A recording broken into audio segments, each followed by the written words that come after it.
Alright, j'espère que vous allez bien et bienvenue du coup dans cette vidéo. Il se fait un peu tard aujourd'hui et aussi si jamais vous vous demandez comment est-ce que j'ai fait pour améliorer la qualité justement, c'est que c'est un nouveau téléphone que j'ai acheté très récemment. Je sais pas, elle est passée où la boîte en vrai. Ah ouais, la boîte, je l'ai laissée dans la chambre là-bas. Bon, comment est-ce que je peux faire pour que ça apporte plus de valeur perçue? Est-ce que c'est mieux comme ça ou comme ça? Ouais, là il y a beaucoup plus de lumière, du coup beaucoup plus de valeur perçue, j'ai l'air beaucoup plus stylish. Euh, On va parler aujourd'hui de la mentalité qu'il faut avoir si on veut réussir dans la création de contenu. Pour réussir dans la création de contenu, il faut avoir une mentalité patiente. Il faut avoir une mentalité patiente et être adapté au système. Et surtout, être empathique envers les autres, comprendre les émotions des autres. C'est comme le closing, mais sauf que c'est beaucoup plus drill marketeur que drill vendeur. Drill vendeur, c'est vraiment personnel. Mais drill marketeur, ça veut dire vraiment plus politicien. Vous voyez ce que je veux dire? Si jamais je peux me faire le parallèle, les vendeurs sont des négociateurs du FBI. Les marketeurs, c'est plutôt les politiciens qui embauchent ces négociateurs. Ok, il n'y a aucun mal à être l'un des deux. L'un des deux peut atteindre beaucoup plus d'argent, beaucoup plus de revenus que l'un des autres, etc., etc. Inversement. Donc, c'est vraiment le contenu, c'est du marketing de masse. Le closing, la vente, c'est du marketing beaucoup plus personnel où tu es avec la personne, etc. Ok, donc, le marketing de masse, il faut comprendre les masses. Qu'est-ce qui attire l'attention des masses? Qu'est-ce qui fait en sorte que quelque chose attire l'attention ou non? C'est ça, justement, qui va vous permettre de faire péter votre contenu. Et pour ça, il y a plusieurs chemin, mais le chemin qui se répète à chaque fois. Et ce sera toujours la même chose, peu importe ce que vous allez vendre aux gens. Par exemple, pour vendre cet iPhone, donc c'est un iPhone 14 Pro Max que j'ai acheté, justement grâce aux closings qui sont venus. Pas juste grâce aux closings, parce que si jamais c'était juste avec les closings, je l'aurais acheté beaucoup plus tôt. Mais c'était parce que justement, je voyais pas l'intérêt d'avoir un téléphone auparavant. Donc moi je me dis que ouais, avec ma Sony de 2012, je m'en battais les couilles. Je faisais de l'argent, je faisais des mois à 4K, que 2, 3, 4K, des trucs comme ça. On battait les steaks. On battait les steaks. Jusqu'à ce que en fait je vois que réellement ça apporte de la productivité parce que je ne sais pas exactement quels sont les appels qu'il faut relancer, quelles sont les personnes qu'il faut relancer. On peut pas faire ça sur ordinateur. On peut pas voir des choses. Et le téléphone c'est pas une si mauvaise chose que ça. C'est parce que justement, je l'ai tellement dénigré pendant 4 ans, pendant 4 années de suite, que justement, c'était pas quelque chose d'intéressant. Mais voilà, je m'éparpille un petit peu. C'était la raison pour laquelle justement la qualité de la vidéo est meilleure. C'était à cause de ça. Maintenant, je vais vous parler juste de cette psychologie-là que j'ai découverte. Donc c'est toujours la même chose, hein. Donc rappelez-vous juste de cette formule-là. Rappelez-vous juste de cette formule-là. Attirer les personnes, il faut les attirer. Il faut ensuite montrer le problème, montrer leur problème, ok. Il faut raconter votre parcours, votre solution, comment est-ce que vous êtes arrivé là. Présenter votre solution, la prouver et ensuite vendre. C'est toujours la même chose. Il n'y a jamais rien de plus qui sort de ce tunnel-là. Et ça se divise toujours en trois parties. Ces choses-là que je viens de vous parler, ça se divise toujours en trois parties. Ces trois parties, c'est quoi? C'est premièrement, designing de... Non, identifying the what, designing the what, and... c'est quoi? Building the how. C'était ça. Yes. Society the how. Donc, identifying the why, c'est pourquoi est-ce qu'il faut regarder vos contenus. Donc là, il est mon différenciateur. Montrer qu'ils ont un problème, justement parce que si jamais vous ne montrez pas qu'ils ont un problème, pourquoi est-ce qu'ils vous écouteraient? S'ils voient qu'il n'y a pas de problème. Il y a des gens, ils ont toujours des problèmes, il faut juste les montrer en fait le problème. Citation de Steve Jobs pour le premier type de contenu qu'il faut faire pour attirer les gens à vous. Ensuite, il faut raconter votre solution. Raconter votre solution, lui montrer que cette solution est la meilleure, par le biais de ce racontage là et créer de la connexion. Créer de la connexion, c'est autre chose encore, hein. Mais là, juste on reste sur les bases. Donc créer de la connexion comme avec Nike lorsqu'ils racontent leurs histoires, etc. Créer de la connexion. Au début aussi, lorsque vous montrez le problème, vous devez créer du mystère sur la suite, ok. Pour attirer ensuite, pour créer le designing de... Non. Designing the what. Designing the what. Pour designing the what, il faut que vous montrez que votre système il est cheaté. Votre système il est cheaté qui marche mieux que tous les autres systèmes, sans trop le dévoiler. Il faut que ce soit un mystère, parce que c'est le mystère qui fait en sorte que les gens restent sur votre contenu. Le mystère c'est quoi? C'est le fait qu'il n'y a pas de clôture à la chose. Donc Hugbullsed, on comprend un petit peu, et pourquoi quand on applique nous-mêmes ça marche pas. Ça crée un mystère, ok? C'est la même chose avec d'autres stratégies comme l'écosystème de Matisse que vous l'appliquez, ça marche pas, on se demande qu'est-ce qui fait que ça marche pas. C'est ce qui attire votre attention. Et c'est ce qu'on appelle justement le biais des histoires qui sont pas clôturées. Les histoires qui sont pas clôturées, vous l'utilisez déjà dans le premier temps pour parler justement des problèmes. Vous faites des histoires non clôturées, ça veut dire quoi? Vous racontez une histoire, vous expliquez un concept, mais vous laissez transparent entre la fin et vous le dites que vous allez le faire la prochaine fois. Ok? Donc vous dites, il y a une chose qui manque à cette vidéo, mais ça, on le verra la prochaine fois. Si tu veux la suite, abonne-toi. Et là, tu vas rester jusqu'à la fin de la vidéo. Ok? On est d'accord. On est d'accord que tu vas rester jusqu'à la fin de la vidéo. Maintenant, c'est comme un cours de mathématiques. Tout le monde a envie de sortir de la pièce lorsque c'est 5 minutes avant l'heure. Parce que le cours était ennuyant. Maintenant, si jamais je laisse transparaître une énigme au début du cours et que je ne la résous pas à la fin du cours, les élèves vont me forcer, ils vont littéralement attendre là sans attendre la sonnerie. Littéralement, l'histoire elle n'est pas finie. Ils restent là pour attendre la fin de l'histoire. Tout simplement parce que l'histoire les a captivés, parce qu'il n'y avait pas de clôture. Et le fait qu'il n'y a pas de clôture, ça crée du mystère. Le fait qu'il y a du mystère, ça attire l'attention.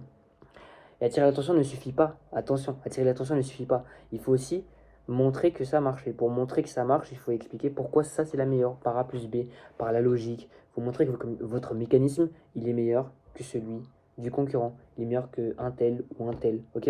Donc là, on a déjà le hook. Il faut montrer que votre contenu, votre système, il est meilleur que celui des autres. Donc là, il sait déjà c'est quoi son problème. Donc vous avez déjà attiré la chose. Vous avez fait comprendre qu'il y a un truc chelou qu'il ne sait pas, qui fait en sorte que ça marche pas. Donc vous jetez la pierre à l'ennemi. Déjà, premièrement, vous jetez la pierre à l'ennemi, vous vous excusez leur peur, vous jetez la pierre à l'ennemi, vous dites c'est pas ta faute, c'est la faute de ce gros lard là-bas, c'est la faute de Keo, c'est la faute de Mika, peu importe, on s'en fout.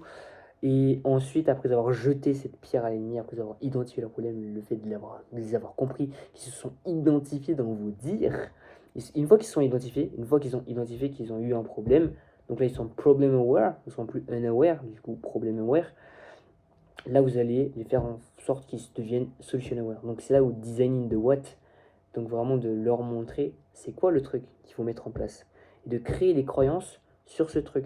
Vous créez des croyances sur ce truc et ensuite vous expliquez comment il fonctionne sans trop montrer en détail pour garder cette espèce de mystère.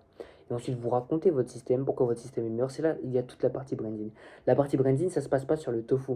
Le tofu c'est vraiment pour l'élément différenciateur et mettre tous les éléments différenciateurs etc. La partie vraiment qui va le plus marcher, le plus important, c'est pas le bofu, c'est pas le tofu, c'est le mofu. Parce que c'est dans le mofu où vous expliquez votre système, justement, vous expliquez, vous créez les croyances qui vont vers votre offre, ok? Et en fait, ce que vous devez faire, c'est de créer des associations, de parler avec un langage qui fait en sorte que la personne qui écoute la vidéo va penser dans un point de vue qui est favorable à la proposition de votre offre. Je sais, c'est difficile, mais par exemple, lorsque je parle de...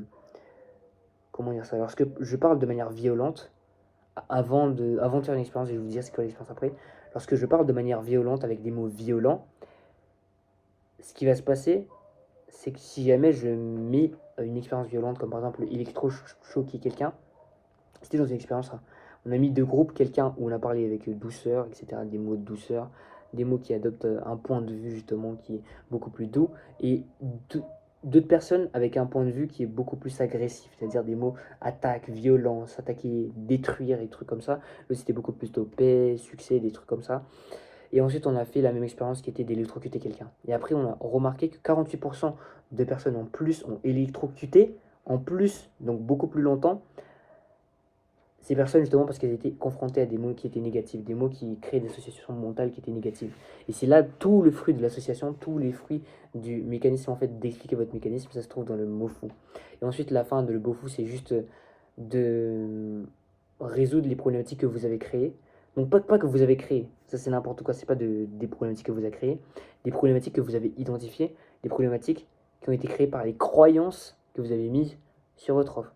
Donc je dis par exemple que il faut faire ceci pour prendre. Bon, il faut faire la calisthénie. La calisthénie, c'est mon mécanisme unique pour réussir. Donc, la calisthénie, voici pourquoi la calisthénie, c'est mieux que la musculation. Donc, j'explique pourquoi la calisthénie, c'est mieux.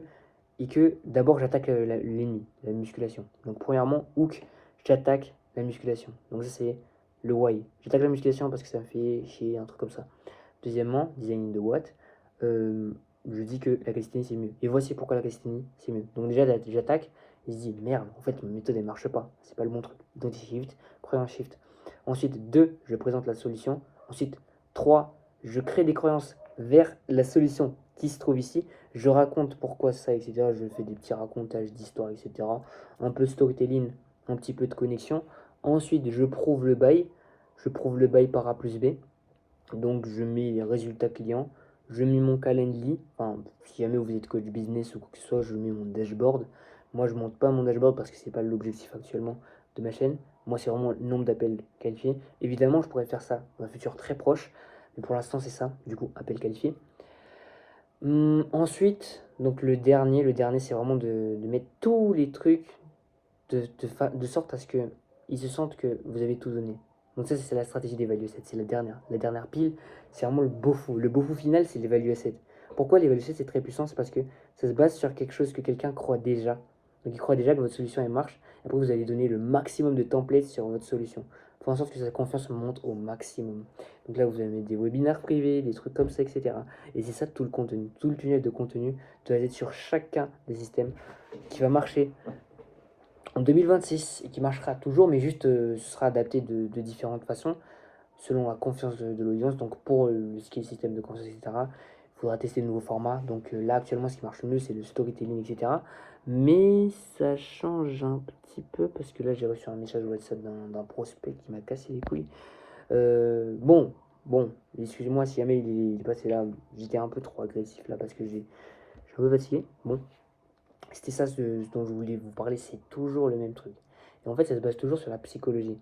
C'est pour ça que là, actuellement, j'ai investi littéralement une bonne centaine d'euros, voire ouais, de bonnes centaines d'euros dans des livres justement sur la psychologie et le marketing pour justement appliquer ça à mes méthodes. Parce que j'ai remarqué que c'est exactement la même chose. Le marketing 5.0 avec l'IA, les CRM, la décision d'achat, les campagnes de contenu, comment faire en sorte que la cible s'identifie, comment faire en sorte pour amener la cible à croire à son produit, c'est toujours la même chose. Toujours des mécanismes humains, des mécanismes d'argumentation. L'argumentation aussi c'est important. Donc montrer par A plus B, par argumentation, que pourquoi est-ce que ça c'est logique, pourquoi est-ce que ça c'est faux, etc. Il y a plein de techniques. Et en même temps, je vais vous partager tout ce que j'apprends en termes d'argumentation, ce que j'ai appris avec moi-même et ce que j'ai appris avec mes clients. Et vous serez régalés parce qu'il n'y a que moi qui va faire ça justement sur le marché. Le marché, en fait, se base sur des formations qu'ils ont achetées. Moi, je me base sur des livres qui sont déjà là de psychologie humaine, qui datent là depuis des années. En même temps, je me base sur des formations et en même temps, je me base sur mes expériences. Ce qui fait que c'est un trio qui est cheaté que vous ne retrouverez nulle part. Alright? Donc, c'est ça là. Oh purée, je dis encore alright. On va arrêter avec les alright. Hein. Il y en a marre de m'attisclouer. Je vais écrire mon propre jargon, donc by the way. Ce sera ça, du coup, j'ai un peu trop regardé Mathis. En fait, quand vous regardez trop des personnes, ça commence à partir en steak. Commencez à faire comme lui, le chinois, l'africain, un truc comme ça. Ça va faire n'importe quoi. Ok, vous allez adopter leur ton de voix, à Michael Wu, à Hanskaz et tout ça si vous regardez trop de leur contenu. Alors que regarder trop de leur contenu, ça va vous servir à rien parce que le contenu en réalité, c'est pas pour vous faire réussir qu'ils le font. C'est pour vous vendre un truc. C'est pour vous vendre le produit. À part si réellement ils sont comme moi et ils apportent vraiment le maximum de valeur, comme par exemple j'ai été très transparent. Et je crois qu'il n'y a personne qui était aussi transparent que moi dans toutes les vidéos YouTube, sinon bah, leur mécanisme il est foutu.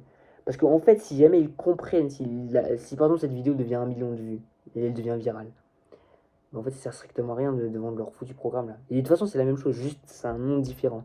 C'est un nom différent. Parce que moi je vais changer le game en me basant sur de la psychologie profonde.